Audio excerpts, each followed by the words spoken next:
मी आज तुम्हाला सब्जाचे 3 प्रकारचे सरबत बनवून दाखवणार आहे। त्याच्यासाठी मी काय केलं आहे, हे बघा, हे सब्जा आहे ना, ते 2 चमचे मी भिजत घातले आहे। जवळजवळ अर्धा तास भिजत घातले आहे। ह्याचे जवळजवळ 6 चमचे भिजल्यावर होणार आहेत, म्हणजे झाले आहेत। हे बघा, रेडी करून ठेवलेले आहेत मी अगोदर। मी आता गॅसवर भांडं गरम करत ठेवलेलं आहे। त्याच्यामध्ये मी आता 1 ग्लासभर पाणी टाकणार आहे आणि मला हे 1च ग्लासाचं सरबत बनवायचं आहे।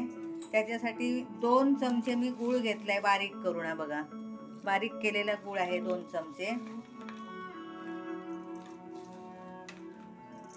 आता हे चांगलं ढवळून घ्यायचं आहे।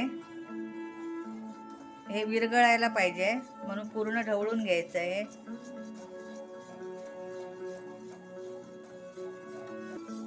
हे बघा, पूर्ण गूळ आता विरघळला आहे। आपल्याला ह्याचा पाक करायचं नाही आहे किंवा घट्ट पण करायचं नाही आहे जास्त। हे चांगलं विरघळला की आता मी गॅस बंद करते।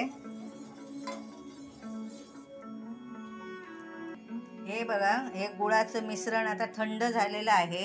ह्याच्यामध्ये मी आता लिंबू रस 1 चमचा, जवळजवळ अर्धा लिंबूचा रस टाकलेला आहे 1 ग्लासासाठी।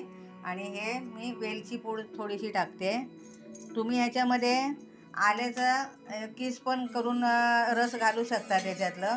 मी घातलेलं नाही आहे कारण आता गरमी भरपूर आहे ना, मग ते आलं उष्ण आहे म्हणून मी घातलेलं नाही आहे। आता मी ग्लासामध्ये 2 चमचे सब्जा टाकते। हे बघा, भिजलेला। हे आता मी सगळं मिश्रण केलेलं ढवळून ग्लासामध्ये ओतणार आहे। हे बघा,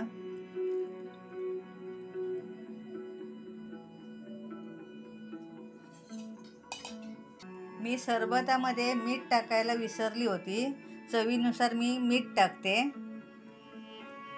आणि हे आता मी ढवळून घेते पूर्ण। हे आता झालंय सरबत माझं तयार।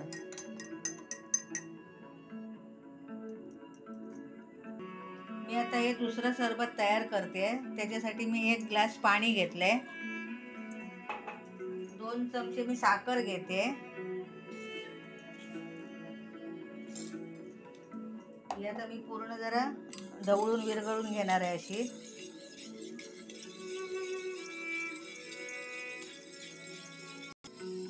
हे बघा, साखर पूर्ण विरघळली आहे। मी आता याच्यामध्ये चवीनुसार मीठ टाकते आणि 2 चमचे मी लिंबू रस टाकते।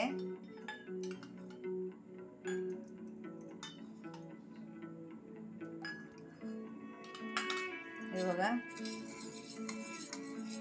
हे मी पूर्ण ढवळून घेतलंय। मी आता 2 चमचे याच्यामध्ये सब्जा टाकते भिजवलेलं।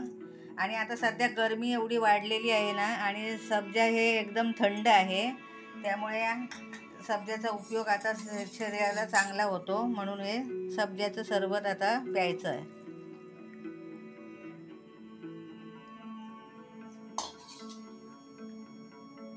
मी आता तिसरं सरबत बनवते।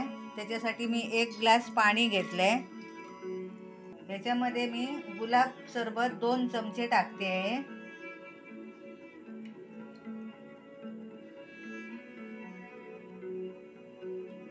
2 चमचे मी गुलाब सरबत टाकले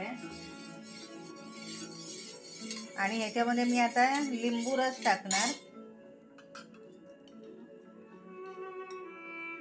1 चमचा लिंबू रस टाकलाय, म्हणजे अर्धा लिंबूचा रस आहे।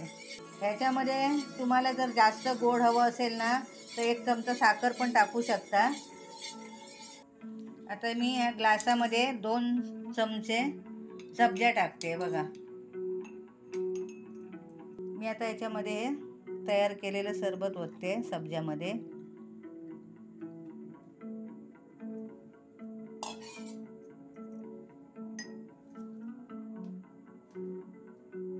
ही बघा, तिन्ही सरबत तयार झाली आहेत।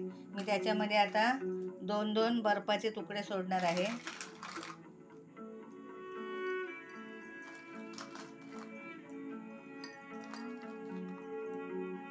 आणि हे सरबत ना, आता या उन्हाळ्यामध्ये तिन्ही सरबत एकदम चांगली उष्णता आपली कमी होते याच्यामुळे. मग तिन्ही सरबत हे उन्हाळ्यात प्यावी.